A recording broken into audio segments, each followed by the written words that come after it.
కొన్ని ప్రదేశాలు భయం లేకుండా వచ్చేవారికి మాత్రమే ఉంటాయి. ఈ వాక్యం నేను చదివినప్పట్నుండి నా మ్యాళంలో తిరుగుతూనే ఉంది. ఎంత ఆసక్తికరంగా ఉంది కదా. అవును. అంటే కొన్ని అనుభవాలు మనం ధైర్యం చేస్తేనే దొరుకుతాయనా, లేక మనం భయపడకపోతేనే కనిపిస్తాయనా? ఆ బహుశా రెండూ కావచ్చు. ఎందుకంటే భయం అనేది మన కళ్లకు గంతలు కడుతుంది.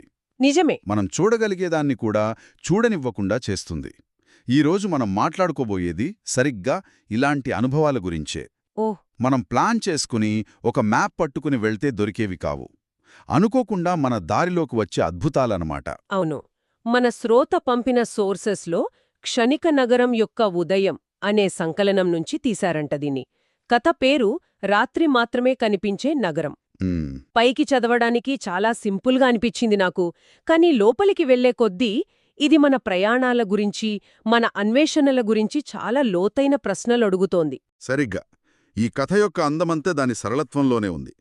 కథానాయకుడు ఒక సాధారణ ప్రయాణికుడు, కాని అతని అనుభవం మాత్రం చాలా అసాధారణమైనది. అవును. ఈరోజు మన పని ఏంటంటే ఈ సింపుల్ కథ వెనుక ఉన్న ఆ అసాధారణమైన అర్థాన్ని విడదీసి చూడటం. ఒక రకంగా ఇది మనందరి జీవిత ప్రయాణానికి అద్దం పడుతుంది. సరే, అయితే ఆ కథలోకి వెళ్ళిపోదాం. ఒక ప్రయాణికుడు రోజంతా నడిచి నడిచి బాగా అలసిపోయాడు. హ్మ్, సూర్యాస్తమయమయ్యింది. దారి తప్పిపోయాడు. చుట్టూ చిమ్మ చీకటి. అప్పుడు అతనికి దూరంగా కొన్ని వెలుగులు కనిపిస్తాయి. ఆ సమయంలో అతనికి ప్రాణం లేచొచ్చినట్టయ్యుంటుంది. ఖచ్చితంగా అదొక నగరంలా అనిపించింది. ఎడానిలో ఓయాసిస్ కనిపించినట్టు. అతను ఆ వెలుగుల వైపు నడవడం మొదలుపెడతాడు. దగ్గరికి వెళ్లే కొద్దీ అదొక పెద్ద అందమైన నగరమని అర్థమవుతుంది. హ్మ్, అయితే ఆశ్చర్యమేంటంటే ఆ నగరద్వారాలు తెరిచే ఉంటాయి. ఎలాంటి కాపలా లేదు, అడ్డు అదుపు లేదు. నేనైతే కొంచెం భయపడతాను. రాత్రిపూట తెలియని చోట తలుపులు తెరిచున్నాయంటే ఏదో తేడాగా అనిపిస్తుంది. మనలో చాలా మందిమే అలాగే ఆలోచిస్తాం. కాని ఈ ప్రయాణికుడు అలా ఆలోచించలేదు. అతను లోపలికి వెళ్ళిపోతాడు. వెళ్ళగానే అక్కడి ప్రజలు అతన్ని ఎంతో ఆప్యాయంగా పలకరిస్తారు. అలసిపోయున్నావు రా అని చెప్పి భోజనం పెట్టి. అవును, కడుపు నిండా భోజనం పెట్టి ఆ రాత్రికి పడుకోవడానికి ఒక మంచి చోటు చూపిస్తారు. వాళ్ల ఆతిథ్యంలో ఎలాంటి కల్మషం లేదు. చాలా నిజాయితీగా, వెచ్చగా ఉంది. కరెక్ట్. ఇక్కడే కథలో మొదటి ఆసక్తికరమైన మలుపొస్తుంది. అంతా బాగుంది, కాని అతను మాటల మధ్యలో ఈ నగరం పేరేంటి అని అడుగుతాడు. ఆహా. కాని ఎవ్వరూ సమాధానం చెప్పరు. ఒకరి ముఖం ఒకరు చూసుకుని ఒక చిన్న నవ్వుతో ఆ ప్రశ్నను దాటివేస్తారు. అది కొంచెం వింతగా ఉంది. ఎందుకు చెప్పలేదు? వాళ్ళకి పేరు తెలియదా, లేక చెప్పకూడదా? బహుశా ఆ నగరానికి ఒక పేరు, ఒక గుర్తింపు లేవేమో. ఓ. అంటే దాని ఒక చట్రంలో బంధించలేమని, దానికొక పేరు పెట్టి ఇది నాది అని సొంతం చేసుకోలేమని చెప్పడానికేమో. అదొక ప్రదేశం కంటే ఒక అనుభవం లాంటిది. దాన్ని నిర్వచించలేం. ప్రయాణికుడు ఉదయాన్నే మేల్కొంటాడు. కాని మేల్కొనేసరికి అంతా నిశ్శబ్దం. రాత్రి వినిపించిన సందడి, మాటలు ఏమీ లేవు. ఏమీ లేవా? అతను బయటకొచ్చి చూస్తాడు. అక్కడ నగరమే లేదు. ఒక్క క్షణం. నగరమే లేదా? ఏమీ లేదు. రాత్రి తను చూసిన పెద్ద భవనాలు, అందమైన వీధులు, ఆ ప్రజలు ఎవ్వరూ లేరు. ఏమీ లేదు. అతని చుట్టూ కేవలం ఖాళీ మైదానం. నమ్మశక్యంగా లేదు. రాత్రి తను పడుకున్న చోట మెత్తటి గడ్డి మాత్రమే ఉంది. అంతా ఒక కలలా, ఒక భ్రమలా అనిపిస్తోంది. తనకేమైనా మతి భ్రమించిందా అని అనుకుంటాడు. ఆ దిగ్భ్రాంతి, ఆ గందరగోళం మనం ఊహించుకోవచ్చు. తన జీవితంలో జరిగిన ఒక అద్భుతమైన సంఘటన. నిజమో కాదో తెలియని స్థితి. అవును. కాని కథ ఇక్కడితో అయిపోలేదు. కొన్ని సంవత్సరాల తర్వాత తన ప్రయాణాల్లో ఆ ప్రయాణికుడు ఒక ఆశ్రమంలో ఒక పెద్దాయనను గలుస్తాడు. ఎందుకో తన మనస్సులోని భారాన్ని ఆయనతో పంచుకోవాలనిపిస్తుంది. ఆ రాత్రి జరిగిన వింత అనుభవం గురించి మొత్తం వివరిస్తాడు. మరి ఆ పెద్దాయనేమంటారు? అదంతా నీ భ్రమ అని కొట్టిపారేశారా? లేదు, అక్కడే అసలు రహస్యం బయటపడుతోంది. ఆ పెద్దాయన ప్రశాంతంగా నవ్వి, నువ్వు చూసింది నిజమే. ఆ నగరం ఉంది, కాని అది అందరికీ ఎప్పుడు పడితే అప్పుడు కనిపించదు. అలాగా? అవును. అది కనిపించాలంటే ఆ ప్రయాణికుడికి కొన్ని అర్హతలుండాలి. నీకు అర్హతలున్నాయి కాబట్టే అది నీకు కనిపించింది అని చెప్తాడు. అర్హతలా? ఒక నగరాన్ని చూడడానికి అర్హతలేంటి? అదేమైనా ఉద్యోగమా? చాలా ఆసక్తికరంగా ఉంది. ఏంటా అర్హతలు? ఆయన 3 షరతులు చెబుతాడు. మొదటిది దురాశ లేకుండా తిరగడం. దురాశ లేకుండా? అంటే ఆ ప్రయాణికుడు ఆ ప్రాంతానికి సంపద కోసమో, కీర్తి కోసమో, లేదా ఏదో సాధించాలన్న లక్ష్యంతో రాలేదు. ఓకే. అతను కేవలం దారి తప్పాడు. ఆశ్రయం కోసం చూస్తున్నాడు. అతని మనసులో ఎలాంటి అత్యాశ లేదు. అతని ఉద్దేశం చాలా స్వచ్ఛమైనదనమాట. ఇది వింటుంటే నాకొకటనిపిస్తోంది. కొన్నిసార్లు మనం దేనికోసమో వెతకనప్పుడే మనకు అత్యంత విలువైనవి దొరుకుతాయి కదా. ఉదాహరణకు ఉదాహరణకు, మనం కావాలని ఈరోజు నేను సంతోషంగా ఉండాలి అని లక్ష్యం పెట్టుకుంటే రోజంతా ఒత్తిడితో గడుస్తుంది. కానీ ఏమీ ఆశించకుండా మన పని మనం చేసుకుంటూ వెళ్తే అనుకోకుండా ఏదో ఒక చిన్న విషయం మనకు విపరీతమైన ఆనందాన్నిస్తుంది. బహుశా ఈ కథలోని మొదటి పాఠం అదేనేమో. మీరు చాలా ముఖ్యమైన పాయింట్ పట్టుకున్నారు. అదే ఈ కథలోని మొదటి లోతైన అంతరార్థం. అర్థవంతమైన ప్రతిదాన్ని ఉద్దేశపూర్వకంగా వెతకలేము. కరెక్ట్. ఆ ప్రయాణికుడు ఆ నగరాన్ని వెతకలేదు కాబట్టే అది అతనికి దొరికింది.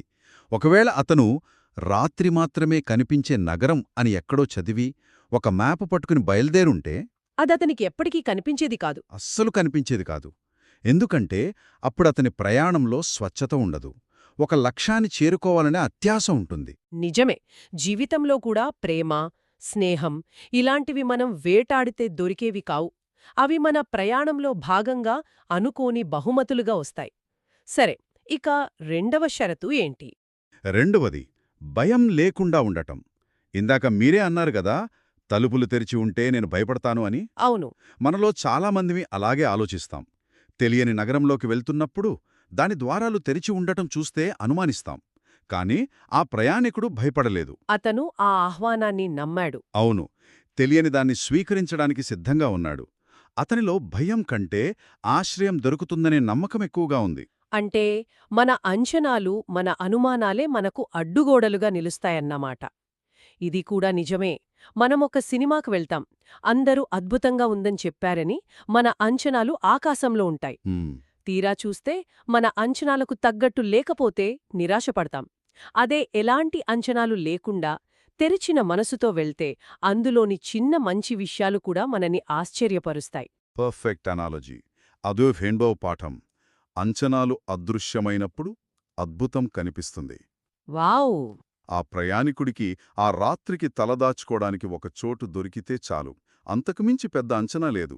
అతని మనస్సు ఒక తెల్ల కాగితంలా ఉంది. అందుకే ఆ అనుభవాన్ని పూర్తిగా స్వీకరించగలిగాడు.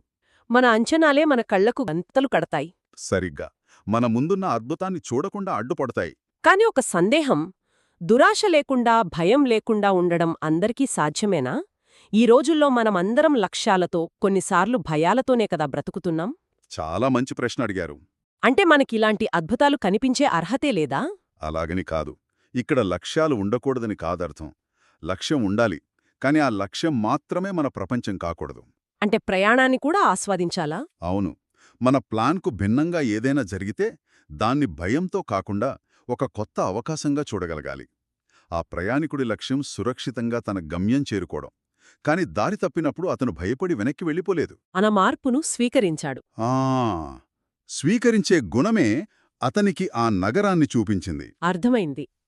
ప్లాన్ బెడిసికొట్టినప్పుడు కుంగిపోకుండా ఆ కొత్త దారిలో ఏముందో చూడటానికి సిద్ధంగా ఉండాలి. సరే, మూడవ షరతేంటి? ఇది చాలా ముఖ్యమైనది అనిపిస్తోంది. అవును, మూడవది బహుశా అత్యంత ముఖ్యమైనది. డిమాండ్ చేయకుండా ఉండటం. డిమాండ్ చేయకుండా ఉండటం. అతను ఆ నగరంలోకి వెళ్ళి నాకు మంచి గది కావాలి, వేడినీళ్లు కావాలి అని ఏమీ అడగలేదు. అతను ఏమీ డిమాండ్ చేయలేదు. వాళ్లు ఏదిస్తే దాన్ని కృతజ్ఞతతో స్వీకరించాడు. ఒక అతిథిలా ప్రవర్తించాడు, అధికారిలా కాదు. కరెక్ట్. ఇది ఈ రోజుల్లో చాలా కష్టం.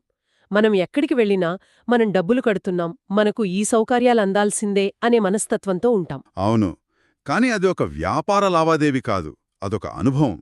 దీన్ని మనం పెద్ద చిత్రంతో ముడిపెడితే మూడవ పాఠం మనకు మరింత స్పష్టమవుతుంది. కొన్ని సత్యాలు అనుభూతి చెందాలి, స్వంతం చేసుకోలేము.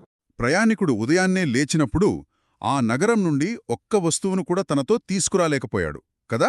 అవును, ఆ నగరము ఉనికిలో ఉందని నిరూపించడానికి అతని దగ్గర ఒక్క ఆధారం కూడా లేదు. సరిగ్గా. అతను ఆ నగరానికి సాక్షిగా ఒక్క రాయిని కూడా చూపించలేడు. కాని ఆ అనుభవం, ఆ జ్ఞాపకం మాత్రం అతని సొంతం. దాన్ని ఎవరూ అతని నుండి తీసుకోలేరు. నిజమే. జీవితంలో కూడా అంతే. మనం ఒక అందమైన సూర్యాస్తమయాన్ని చూసినప్పుడు దాన్ని ఫోటో తీసి సోషల్ మీడియాలో పెడితే దాన్ని సొంతం చేసుకున్నట్టు కాదు. ఆ క్షణాన్ని మనసుతో అనుభవిస్తేనే అది మన సొంతమవుతుంది. వావ్! ఇది చాలా లోతైన విషయం. అందుకే బహుశా వాళ్ళు ఆ నగరం పేరు చెప్పలేదేమో. చెప్పండి. పేరు చెపితే దాన్ని ఒక మ్యాప్లో గుర్తించవచ్చు, దాని గురించి ఇతరులకు చెప్పవచ్చు, దాన్ని ఒక గమ్యస్థానంగా మార్చేయవచ్చు. కానీ వాళ్ళ ఉద్దేశం అది కాదు. మీరు కథ యొక్క ముగింపు వాక్యాన్ని చెప్పేశారు. కొన్ని అనుభవాలు, బహుమతులు, గమ్యస్థానాలు కాదు. ఓ ఆ ప్రయాణికుడు చివరకు గ్రహించిన సత్యం ఇదే. అది తన ప్రయాణంలో భాగంగా అనుకోకుండా దొరికిన ఒక ఊహించని బహుమతి. ఆ ఒక్క రాత్రి అనుభవం అతని జీవితంపై అతని దృక్పథాన్ని మార్చేసింది. ఆ ప్రయాణమే ఒక బహుమతి, గమ్యం కాదు. మన ఆధునిక గోల్ ఓరియంటెడ్ ప్రపంచంలో ఈ ఆలోచన చాలా చాలా విప్లవాత్మకమైనది. మనమెప్పుడూ నెక్స్ట్ ఏంటి అని ఆలోచిస్తాం. అంతే. ఒక లక్ష్యం చేరగానే మరో లక్ష్యం. ఈ పరుగులో, ఆ ప్రయాణంలో మనకి ఎదురయ్యే చిన్న చిన్న అద్భుతాలను, అనుకోని నగరాలను మనం చూసుకోకుండానే దాటిపోతున్నామేమో. ఖచ్చితంగా మనం ఎప్పుడూ నియంత్రణలో ఉండాలని, ప్రతిదీ ప్లాన్ చేసుకోవాలని ప్రయత్నిస్తాం. కాని ఈ కథ మనకు చెబుతున్నదేమిటంటే, అత్యంత లోతైన అనుభవాలు మనం ఆ నియంత్రణను, ఆ అంచనాలను వదిలేసినప్పుడే మనకు ఎదురవుతాయి. ప్రయాణంపై శ్రద్ధ పెట్టినప్పుడు గమ్యం దానికదే వస్తుంది. అవును. కొత్త విషయాలు నేర్చుకోవడానికి ఆసక్తి చూపే మనలాంటి వారికి ఈ కథ ఒక ప్రత్యేకమైన దృక్పథాన్ని అందిస్తోంది. మనమెన్నో పుస్తకాలు చదువుతాం, సమాచారాన్ని సేకరిస్తాం.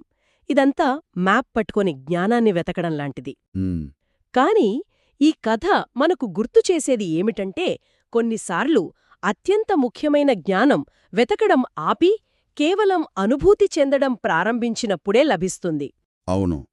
జీవిత ప్రవాహానికి లొంగిపోయి మన దారిలోకి వచ్చే అనుభవాలను భయం లేకుండా, అంచనాలు లేకుండా స్వీకరించినప్పుడే అసలైన జ్ఞానోదయం కలుగుతుంది.